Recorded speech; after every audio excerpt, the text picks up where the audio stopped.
সামান্য 20,000 টাকার জন্য আমার বিয়ে হচ্ছে না, এমন কি কেউ নেই আমাকে যে বিয়ে করবে?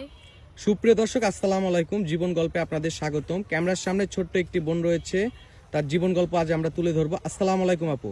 ওয়ালাইকুম সালাম। কেমন আছেন? জি আলহামদুলিল্লাহ ভালো। আপনার নাম কি? আয়েশা। গ্রামের বাড়ি কোথায়? রাজশাহী। রাজশাহী।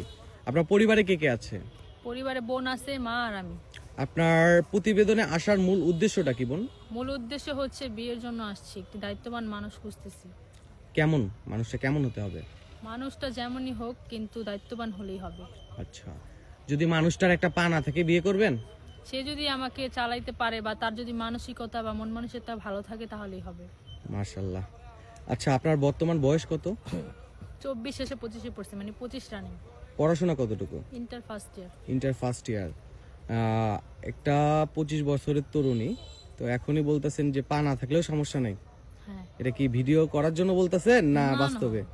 আচ্ছা, যদি কোনো প্রবাসী ভাই আপনাকে বিয়ে করতে চায় সেক্ষেত্রে কি করবেন? করব। মানুষটার বয়স যদি থাকে 50 কিংবা 60 বছর, সমস্যা না। কোনো সমস্যা নাই? না। সুপ্রিয় দর্শক, আপনাদের উদ্দেশ্যে বলি, কেউ যদি বয়স্ক ভাইও থাকেন যে ওনার দায়িত্ব নিতে চান, আয়েশাকে আমি বিয়ে করব, তাহলে তার কোনো সমস্যা নাই। কারণ সে বলেই দিয়েছে বয়সটা কোনো ফ্যাক্ট না, ফ্যাক্ট হলো একটা ভালো মন তার পছন্দ। আচ্ছা, আপনার পার্সোনাল নাম্বারটা দিয়ে যান। পার্সোনাল ফোন নাই ভাইয়া। পার্সোনাল কোনো ফোন নাই? না।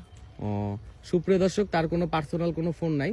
যদি কোনো হৃদয়বান ব্যক্তি ওনার সাথে যোগাযোগ করতে চান সেক্ষেত্রে আমাদের ইমো হোয়াটসঅ্যাপ আছে, ডিসপ্লেতে দেওয়া নাম্বার রয়েছে, আপনারা যোগাযোগ করতে পারেন। ভালো থাকবেন, সুস্থ থাকবেন।